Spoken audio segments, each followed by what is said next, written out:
여러분 안녕하십니까. 뉴스와이드 시작하겠습니다. 미국이 이란 핵시설을 폭격한 뒤 이틀 만에 휴전 국면으로 급변하고 있습니다. 이스라엘과 이란도 결국 트럼프 대통령의 휴전 중재를 수용한 것으로 보입니다. 트럼프의 말대로 휴전을 넘어 종전까지 간다면 막강한 군사력을 앞세워 이란을 타격한 승부수가 성공하는 셈입니다. 이른바 힘을 통한 평화입니다.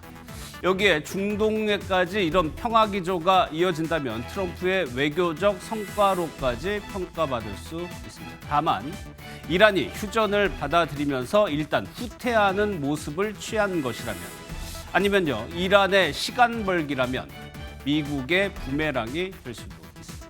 이틀 만에 급변한 중동 상황 영상으로 먼저 정리했습니다.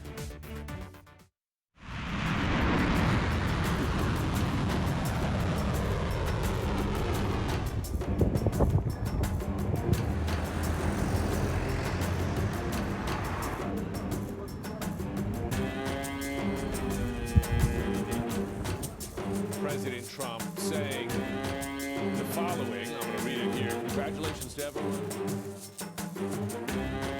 Our objective was the destruction of Iran's nuclear enrichment. 네, 전문가 연결해서 좀 더 짚어보겠습니다. 김덕일 고려대 중동이슬람센터 연구위원 전화로 연결돼 있습니다. 안녕하십니까? 예, 안녕하세요. 예, 트럼프 대통령이 휴전을 선언하고 이후에도 좀 공격을 주고받았다는 보도도 나오고요. 그럼에도 불구하고 휴전은 성사된 거라고 봐야 되나요? 우선 그 휴전에 합의했다고 일단 단언을 했죠. 예. 트럼프가. 근데 제가 봤을 때는 좀 이란과 이스라엘 간의 지금 정부의 공식 성명도 좀 나와봐야 될 것 같고요. 정치적인 휴전 협정이라면 아마도 이란과 이스라엘 간 어떤 협정 같은 거 맺어야 하지 않을까, 저는 그렇게 보고 있습니다. 예, 협정을 맺어야 어떤 정도 안정이 된다고 보시는 거죠? 예, 양측이 나와서 좀, 우리도 한국 전쟁 때 그랬던 것처럼 예. 양측 당사자들이 나와서 좀 협정을 맺는 그런 모습까지도 나와야 하지 않을까, 저는 그렇게 예. 보고 있습니다. 그러면요, 결과적으로 이 상황까지 온 거는 그 트럼프 대통령의 특유의 그 협상 전략이라고 할까요? 상대방을 극한으로 몰아붙이는, 뭐 이번에는 군사적인 폭격을 감행했습니다만 그 예. 전략이 통했다고 봐야 되는 겁니까?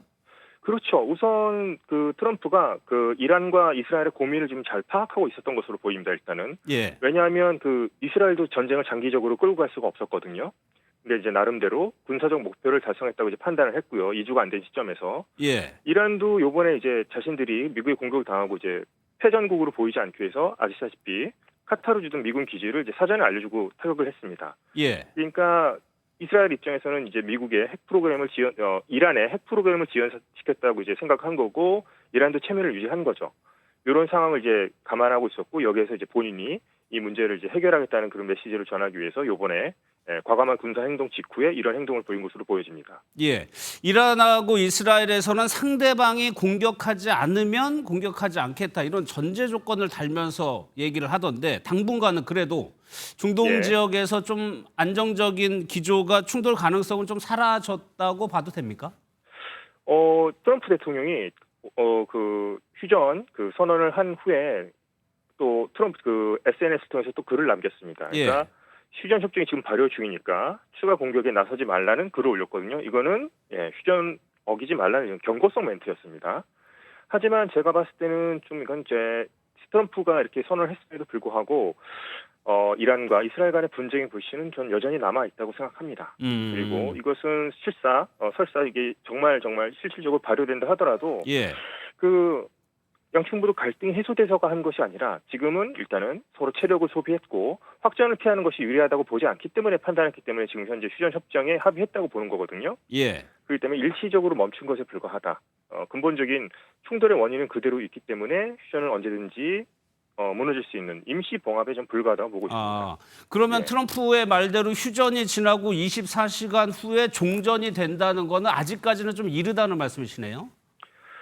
그렇게 될 수도 있는데요. 예. 저는 그 이스라엘이 요번에 그 이스라엘과 미국이 이란의 핵시설을 공격했지만 완전히 제거한 건 아니고요. 예. 이란의 어떤 핵 프로그램을 이제 지연시킨 것에 불과한 겁니다. 현재까지는. 예. 그렇기 때문에 향후에라도 이란이 어떤 핵 프로그램을 통해서 핵무기 개발 직전 단계까지 돌입했다고 생각을 한다면 이스라엘은 또 언제든지 제가 봤을 때는 미국의 묵인하에 이란을 또 공격할 수 있다고 봅니다. 예. 이것은 일시적인 중단일 수 있다 이렇게 보입니다. 현재까지는. 예. 그 말씀하신 대로 애초에 이번 전쟁의 시작이 그 이란의 핵물질, 핵시설 때문이었고 예. 거기에 대해서 폭격을 했는데 이란은 별 큰 손상이 없다고 주장을 하고 있고 미국에서는 완전히 파괴됐고 상반된 주장을 하고 있는데 예. 이 핵시설을 파악하기는 뭐 사실상 불가능합니다만 예. 그래도 뭐 김 의원께서는 어느 정도로 좀 예상을 하세요? 파괴 정도를? 가장 그 사람들이 주목했던 것이 이제 포르도 핵시설이었죠. 지하 80m 아래에 있다는. 근데 이게 이제 아시다시피 이틀 전에 이란이 이런 핵물질을 외부로 이제 반출하는 정황이 드러났습니다. 미국의 공습을 받기 전에. 예. 그리고 이게 지금 이 행방이 어디 간지 묘연한 상태죠. IAEA가 직접 뭐 피해가 컸다고도 밝혔지만 오늘 라파엘 그로시 사무총장이. 근데 이것은 현장 조사가 있어야만이 알 수 있습니다. 직접 표면만 볼 것이 아니라 지하를 가서 철저한 조사를 해봐야 되겠고요. 저는 모든 것이 불확실하고요. 포르도가 완전히 파괴됐다고 하더라도 이란은 포르도도 역시 숨겨왔던 시설이었습니다. 2009년까지. 예. 이란의 넓은 국토를 고려해봤을 때 이란은 아무래도 다른 핵시설이 있지도 않을까. 저는 그렇게 생각해 봅니다. 다른 핵시설은 아마 지금 공개하고 있지 않은 시설이 있지 않을까. 예, 그렇게 해서 그런 핵시설의 존재 가능성은 여전히 남아있다고 생각합니다. 예, 마지막으로요. 애초에 이번 전쟁을 시작한 건 이스라엘이었습니다. 예. 이스라엘이 현 수준에서 만족하고 완전히 이란 쪽에 대한 공격을 멈추느냐도 좀 궁금한데 어떻게 보시나요?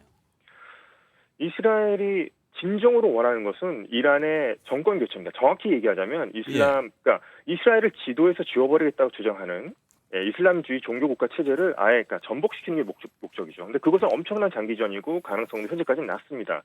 요번에 군사작전은 대략 2주에서 길게 잡아서 한 달 잡았었습니다. 그래서 아까 말씀드렸던 나탄즈, 이스파한, 포르도 같은 주요 핵시설을 일단은 큰 타격을 주는 것을 목표로 한 것으로 보이고요. 그런 점에서 어느 정도 성과가 있었다고 생각하기 때문에 지금 약간 2주가 되지 않은 시점에서 중간에 점검을 했고 여기서 우선은 이쯤에서 이제 그만둬도 되겠다는 그런 자체 판단을 내린 것으로 보이고 아마도 미국에게도 휴전의 의사를 타진한 것이 아닌가 그렇게 보여집니다. 알겠습니다. 그래서 이란의 핵 프로그램을 지연시키는 것 그것이 목표였습니다. 예, 여기까지 듣도록 하겠습니다. 고맙습니다. 네, 감사합니다. 예, 김덕일 연구위원이었습니다. 그러면요 두 분과 계속 이야기 이어가도록 하겠습니다. 복귀왕 더불어민주당 의원 김근식 전 국민의힘 비전전략실장 나오셨습니다. 어서 오십시오. 네, 예. 안녕하세요. 트럼프 대통령 중동 상황 좀 짚어봤는데 보기에는 일단 트럼프 대통령은 대선 전에는 평화를 강조했어요. 전쟁하는 대통령 비난을 했단 말이에요. 네. 그러다 군사적 공격을 감행하고 이제 또 평화를 강조합니다. 어떻게 이해하셨어요? 그러니까 트럼프의 평화는 기본적으로 힘을 주축으로 한 평화다라는 것이 이번에 그 이란과의 사태를 해결하는 모습을 보면서 확인이 된 것 같습니다. 그러니까 평화는 지향하되 미국을 중심으로 미국의 힘을 중심으로 해서 평화를 구축한다. 대화가 아니고. 그렇습니다. 예. 그리고 대화라고 하는 것도 기본적으로 힘의 압도적 우위 속에서 대화도 진행된다. 그러니까 사실상의 대화를 통한 평화라기보단 힘을 통한 강제 평화를 유지하겠다라는 것이 이제 이번을 통해서 나온 건데, 근데 이제 그 뒤 이면을 보면 트럼프도 나름대로 명분을 갖고 이겼다라고 이야기할 수 있고, 예. 이란 같은 경우도 사실상 핵시설의 일부는 파괴됐습니다만 그 폭격한 그 자리에 방사능 수치라든지 이런 것들이 더 늘어나는 없어요. 것도 없고 이런 것들을 보면 실제 계속해서 핵 개발을 진행할 수 있는 어떤 여지는 남겨준 상태이기 때문에 예. 그런 정도에서 서로 자기 국민들, 자기 지지자들에게 대한 일정 정도의 명분을 가지면서 중간에 타협을 한 것 아닌가 뭐 이런 생각이 들기도 해요. 근데 이스라엘도 마찬가지고. 예, 그렇습니다. 어떤 형태가 되었든 간에 저는 전쟁이 마무리되고 휴전이 되고 그다음에 이제 그 완전한 종전까지 된다라고 하면 그 또한 트럼프의 공적 아닌가 싶습니다. 예. 그럼 김근식 기자, 이 문제를 뭐 우리도 예의주시해서 보고 있죠. 북한도 아마 주의 깊게 보고 있을 텐데 다들 미국이 이란 본토 공격 좀 가능성 낮다라고 봤음에도 불구하고 공격을 했어요. 그러면 북한이 이 사안을 지금 미국을 트럼프 대통령을 보면서 느끼는 감정은 뭘까요? 경계일까요? 두려움일까요? 저는 양면적이라고 생각을 해요. 예. 그러니까 실제로 이란에 대해서 트럼프 대통령이 그야말로 군사적 공격을 실제로 강행을 하잖아요. 예. 강행을 해서 실제로 핵시설을 때리기까지 했기 때문에 과거에도 1994년에 북한의 핵위기가 1차 위기 때 당시 클린턴 행정부 때입니다만 서지컬 스트라이크라고 그래서 외과 수술적 폭격이라는 시나리오가 실제로 검토가 된 적이 영변 있었어요. 핵시설이요? 그러니까 영변에서 그때는 핵무기로 완성했을 때가 아니기 때문에 이란과 비슷한 상황이었죠. 핵무기로 발전할 수 있는 그 문제가 되는 시설들을 애초에 그냥 외과 수술적으로 도려내자. 예. 그래서 실제로 클린턴 행정부 때 실행에 옮기려다가 우리 정부도 반대했고 미국 내에서도 반대로 있어서 사실은 중단한 적이 있거든요. 근데 그 뒤로 그 기회를 놓친 다음에 지금은 북한 같은 한 50여 개 이상의 핵무기를 실제로 가진 나라로 돼 예. 있지 않습니까? 그렇기 때문에 핵무장을 해버린 북한에 대해서 트럼프 대통령이 공격하기는 쉽지 않을 거라는 북한 나름의 계산이 있을 것이고 또 하나는 이란과 이스라엘은 한 2,000km가 떨어져 있습니다. 예. 근데 우리는 남북이 바로 붙어 그냥 있죠. 서울 중심에 바로 100km도 안 된 상태에서 수천 개의 장사정포가 다 포진하고 있지 않습니까? 그래서 실제로 트럼프 대통령이 이란과 같은 식으로 북한을 폭격할 가능성은 실제로 우리도 위험해서 힘들고 북한도 그건 불가능하다고 내심 생각하기 때문에 긴장하지 않을 가능성이 있지만 예. 또 한편으로는 이 트럼프 대통령 이른바 미치광이 전략. 예. 이 광인 전략이라는 것은 이제 외교에서 많이 쓰는 전략 중에 하나인데요. 아. 그러니까 상대방이 무슨 짓을 할지 도저히 예측할 수 없는 전략을 실제로 구사함으로써 한번 보여준 거죠. 네, 상대 국가로 하여금 저 사람은 정말 무슨 짓을 할지 몰라 예. 라고 하는 두려움을 떨게 하는 효과는 분명히 있습니다. 이란에 대해서 그렇게 때린 것도 사실은 그 정전 명령을 다 지시를 해놓고 명령을 안 내리고 기다리면서 2주의 시간을 주겠다고 했지 않습니까? 예. 2주를 준다고 해놓고 그 뒤로 바로 때리지 않았습니까? 이틀 뒤에 때렸죠. 네, 그러니까 저는 그런 걸 보면서 김정은도 트럼프를 상대로 해서 이게 만만하지 않다. 굉장히 위험하다라고 예. 하는 개인적이거나 또 국가 체제적으로 상당히 두려움을 갖고 있을 수 있다고 생각합니다. 그래서 저는 북한으로서는 양쪽에 그러니까 우리를 때릴 수는 없을까라는 자신감과 함께 또 한편은 트럼프니까 또 어떤 일이 벌일지 모른다고 하는 긴장과 그 두려움이 동시에 예. 공존하지 않을까 싶습니다. 트럼프 입장에서는 가자지구 중동의 문제 해결하고 우크라이나 전쟁 지금 해결하고 있고 이게 해결이 되면 이제 북한 문제로 간다는 계획인데 이미 접촉은 시도하고 있는 상황인 거고 그러면 북한에서도 지금 트럼프 대통령의 그 응답을 해야 되는 거 굉장히 지금 분석을 하고 있을 것 같아요. 어떤 식의 행동을 강화할 거라고 보세요, 보겠네요. 그 북한 입장에서는 현재 그 미국이 두 군데에서 전쟁을 벌이고 있기 예. 때문에 아직까지 북한까지 전쟁의 대상으로 지금 바로 실행하기에는 미국도 힘이 붙인 거 아니냐라는 분석을 하지 않을까 싶어요. 근데 실제 트럼프가 그 이야기하는 대로 그 노벨상이라고 하는 것을 노린다라고 한다면 예. 북한과 이 싸움을 통한 노벨상은 불가능해 보여요. 왜냐하면 북한이라고 하는 존재는 다른 뭐 중동이나 뭐 우크라이나와 다르게 바로 중국과 러시아 이 중간에서의 자기 역할을 묘한 지정학적 위치가 있기 때문에 예.